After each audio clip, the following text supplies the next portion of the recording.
Please stand. Our gospel this morning is taken from the Gospel of Matthew, chapter 25, the first 13 verses. At that time, the kingdom of heaven will be like 10 virgins who took their lamps and went out to meet the bridegroom. 5 of them were foolish and 5 were wise. The foolish ones took their lamps but did not take any oil with them. The wise ones, however, took oil in jars along with their lamps. The bridegroom was a long time in coming, and they all became drowsy and fell asleep. At midnight the cry rang out, "Here's the bridegroom, come out to meet him." Then all the virgins woke up and trimmed their lamps. The foolish ones said to the wise, "Give us some of your oil. Our lamps are going out." "No," they replied, "there may not be enough for both us and you. Instead, go to those who sell oil and buy some for yourselves." But while they were on their way to buy oil, the bridegroom arrived. The virgins who were ready went in with him to the wedding banquet, and the door was shut. Later others also came. "Lord, Lord," they said, "open the door for us." But he replied, "Truly I tell you, I don't know you. Therefore keep watch, because you do not know the day or the hour." So far our text. Please be seated.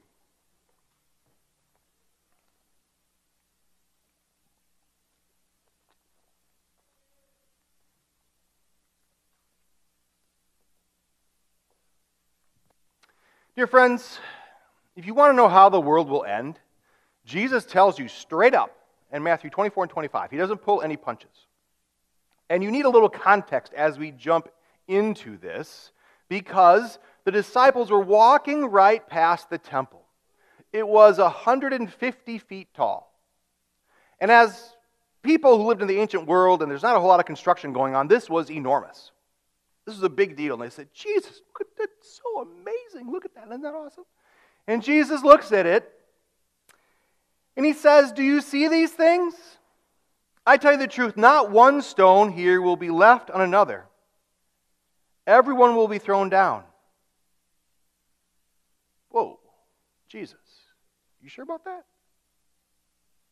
Now, 150 feet tall, how tall is that? Years ago, I went to D.C. for the first time when I was in the district. There's conferences, and you go all over the place. And you see the Lincoln Memorial. That is 100 feet tall. Lincoln's enormous, if you've never seen him before. And the whole temple, this worship of liberty, I guess it's our country, yeah, whatever. It's okay. It's pagan. But, it's in our capital. I guess we can be proud of our nation. Don't take it too far. Jesus is still the king. Christ the King's coming in 4 Sundays, don't worry. We're going to be talking about that. But just to give you some perspective, if you've ever seen the Lincoln Memorial, add another 50 feet on top, and that's what these disciples were looking at. These people who did not see construction, except handmade stone buildings that they did, that were maybe 10 feet tall if they're lucky. This was huge. And to hear Jesus then say, guess what? It's going to be destroyed. Well, as Jesus is sitting on the Mount of Olives, the disciples came to him privately. "Tell us," they said, "when will this happen? And what will be the signs of your coming at the end of the age?" Now, you have to understand, that is a loaded question. Disciples, do you understand what you're asking? You're asking, when will the temple be destroyed? And then when will Jesus come at the end of the world? Jesus, matter of fact, just kind of answers them, but they didn't know this. That's why there's this huge gulf between when Jesus came and when Jesus comes again. And that's what we're talking about in this end time sermon series, the time in between. What are you doing in the time between Jesus came the first time, call it Christmas, and the time when he comes in the last day? This is Judgment Day. We're going to talk about exactly what to do. This is a time for watchfulness, to be ready, to wait. And if you were looking at the children who said, "Are you kidding me? We got to wait." I didn't sign up for this. I think you know what waiting is like. Your God says, be ready. Well, let's jump into it. One of the challenges with this parable, is it's couched in wedding tradition of the Jewish people. Everyone who heard Jesus' words knew exactly what he's talking about. People who live in America 2023, not so much. And so some of this will be unpacking some of the Jewish tradition as we go through this sermon. It's not bad, but it can be a little confusing. So let's look at this picture of a wedding. You have two people who fall in love. He pops the question. She says yes. She gets a nice sparkly ring on her finger, and they're engaged. What does that mean? That is a promise ring in many ways that in the near future, call it a year, sometimes 18 months, I'm not going to judge people, you get married after you get engaged, right? And until that point, don't look at me, Lauren. I'm not judging you. Yeah. So there's this time in between where you're going to get married. All right. Well, that wasn't exactly how it worked in the ancient world. What happened was, usually there was a deal with the dad. And you go in there and say, I want to marry your daughter. And the dad's like, okay. I mean, there's probably more to it than that. But they exchanged a glass of wine and the kids are married. Just like that.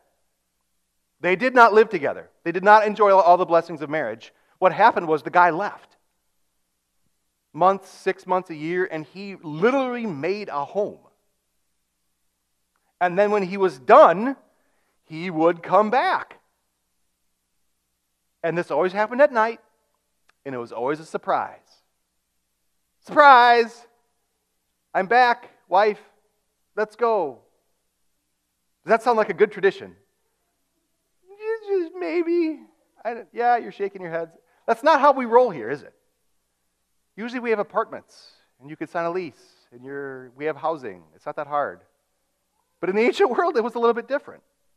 Well, if you connect the dots, the groom isn't just some nice guy. This is your God. The bride, this is the church. This is all Christians around the world. And so the world will end. And in an eager anticipation, this will be a surprise when your God comes to end everything. And then the feast starts. Heaven will begin. But this is how the whole parable is set. And if you go a little bit further, the picture of a husband and wife is all over the place in the Bible. Marriage is hard work. And sometimes marriages fail, but that doesn't mean that God's blueprint for marriage is bad. It is the basic unit of society. We talked about that last week in our government sermon. You've got the family, the government, and the church. All bring order to society. And they're all extremely useful. And to our society's peril, we start chucking some of those three out the window. It's dangerous. Well, we're talking about something very specific, and we're talking about the 10 virgins. You would call them bridesmaids. Some of the language that you've already heard in the songs that we've sung and in your worship folder, I've already changed that over for you. We talk about bridesmaids, right? These are attendants. What do they do? Help you decorate the church, hang out with you the day of the wedding, walk down the aisle, make tearful speeches. That's it, right? Maybe they're good friends that they support you. Well, if you were in the ancient world, the bridesmaids were part of the surprise. An integral part of the surprise. They lied to the bride, said, yeah, don't go out that night. We need to hang out and play cards, or whatever. So they were ready, and she's just sitting there going, oh, I had no idea. And the groom comes and surprises her. Well, at the time the kingdom of heaven will be like 10 virgins who took their lamp and went out to meet the bridegroom. This was always a surprise, but this is where it gets a little interesting. 5 of them were foolish and 5 were wise. The foolish ones took their lamps but did not take any oil with them. The wise, however, took oil in jars along with their lamps. Now, how many of you like oil lamps? We don't use that. We have electricity. And yet, if you had to go somewhere at night, Camp Key Row, every camper is required to bring a flashlight. Do you think there are some campers that don't bring batteries? Yes, every year there are campers that don't bring batteries. So when they come to me and they say, Pastor Fred, I don't have any batteries for my flashlight, I said, well, good luck getting to the bathroom. No, we give the kid batteries, come on. We're not monsters. Although that's some funny stories when the kid's terrified in the middle of the night and it is dark. If it's a clouded night and you can't see anything and you hear stuff in the woods, wow, is that terrifying. Well, it's dark. Instantly you see, man, foolish. What do you mean you brought a lamp and there's no oil? What were you going to do with it? That's ridiculous. You shake your head instantly going, what were you thinking? And so you might say, well, maybe we are like that. This sermon's all about waiting and getting ready, right? Are you ready for Jesus to come? Ask yourself, how much time do you spend getting ready for work in the morning? Getting ready for school? Studying for a test? Moving? Oh, I just get nauseous thinking about changing a bank account and all the forms for it's horrible. I just did it. What about getting ready for a wedding? How much planning goes into that? Oh, now how much time do you spend on eternity? How much time have you spent prepping your soul to meet the bridegroom? Are you ready for the surprise? If you say no, and if I'm going to equate you to the camper in the woods, are you a fool? For going blind into the most important meeting ever. That's terrifying. And understand whom Jesus is speaking with. He's not talking to Gentiles or people in the Decapolis or something. These are Jews. These are people who knew better. He's talking to Christians who can get caught up in so many different things. What does that look like? Verse 5, the bridegroom was a long time in coming, and they all became drowsy and fell asleep. As a person who procrastinates for most of his life, I've gotten better. Do you think I tell myself, what I want to do today is wait until I have absolutely no time to do anything and then try to do it all? No, I don't think that. I think I have plenty of time. That's how I think. And I've built things into my life so I can function here and be a pastor and serve you and do all that. But that's how we think. And so you say, well, a long time in coming, what does that mean? Where is this coming that Jesus talks about? Peter said there will be scoffers in the last day. You say, where is he? He said he was coming. You go into Revelation, what does he say? I am coming soon. What is time like to your God as you wait? And Peter, to the Lord a day is like 1,000 years, and 1,000 years is like a day. It can be difficult for us to wait. And God still says, be ready. Verse 6, at midnight the cry rang out, here's the bridegroom, come out to meet him. Surprise, it's Judgment Day. In 2 Sundays we're going to hit this hard. And all the details of Judgment Day and the logistics behind it. And the excitement. It is not horror for you, Christian. But for now, just know that it's coming. What are some details on this coming? 1 Thessalonians, now brothers, about the times and dates, we do not need to write to you. For you know very well that the day of the Lord will come like a thief in the night. You don't know when Jesus is coming, but if some talking head on the radio says he's coming on November 15th at 8:55 a.m. in the morning, guess when Jesus is not coming? November 15th at 8:55 in the morning. It's not that. Come on. If our God can control all things, do you think He could figure out the perfect time to come when no one's expecting Him? Yeah. Be ready. Be watchful. So now, what are we supposed to do with all this? Verse 7, then all the virgins woke up, trimmed their lamps. The foolish one said to the wise, give us some of your oil, our lamps are going out. No, they replied, there may not be enough for both you and us. Instead, go to those who sell oil and buy some for yourselves. Give us some of your oil. Let's go with that detail. You can't share your oil because it's faith. When I was growing up, my next door neighbor did not go to church on Sunday mornings, and I didn't either. Because I had worshiped at a very large church that had Sunday night services. So every Sunday night we went to church. And so I was talking to this lady, and I said, "Do you go to church on Saturday night?" Because I was an impetuous young man. And she said, "No, my husband goes to church for me." And I was ridiculously confused. It just blew me away. How is that possible? The answer is, it's not. You can't share your oil. It's yours. You can't believe for someone else. This is a very personal thing between you and God. That's a little terrifying, but there's no one who can help you with this. And if that's a terrifying thought, now we're getting to the next chunk. You can pass your oil on.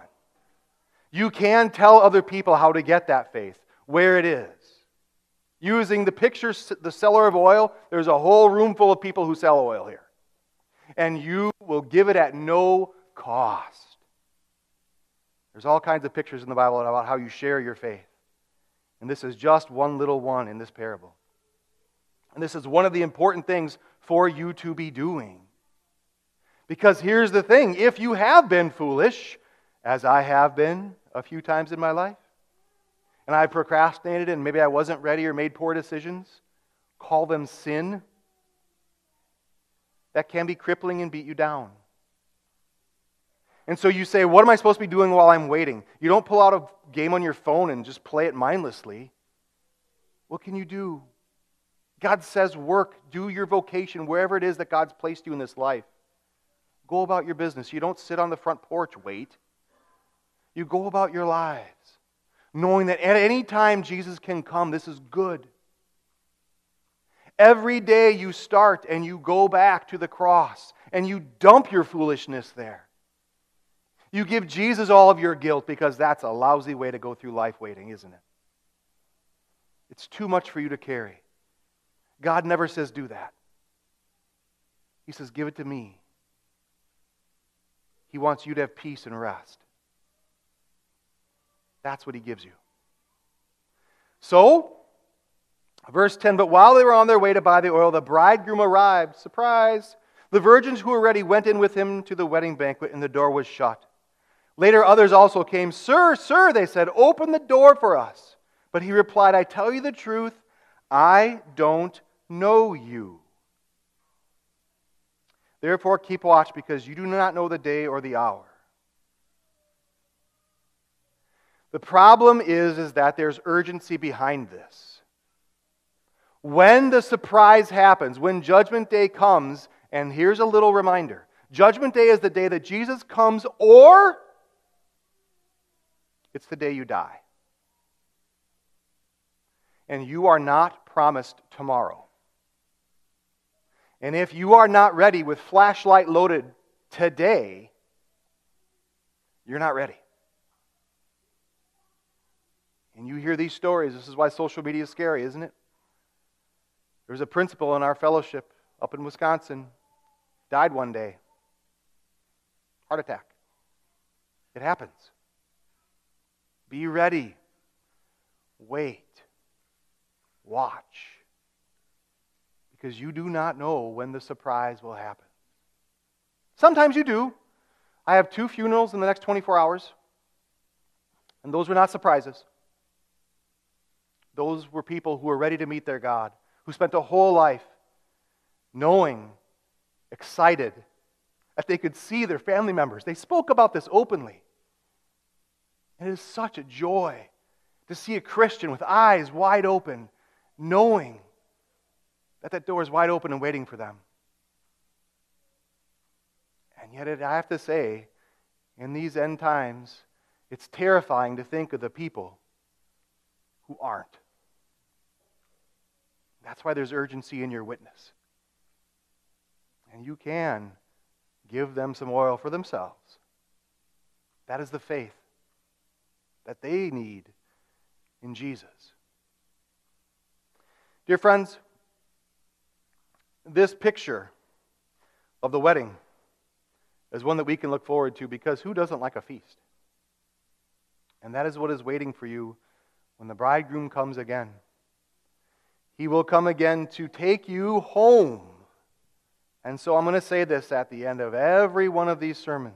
Next week is Reformation. This is something to look forward to.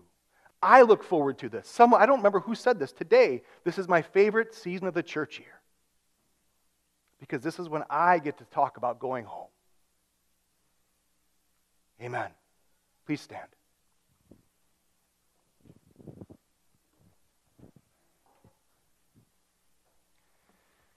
The peace of God, which transcends all understanding, will guard your hearts and minds through faith in Christ Jesus.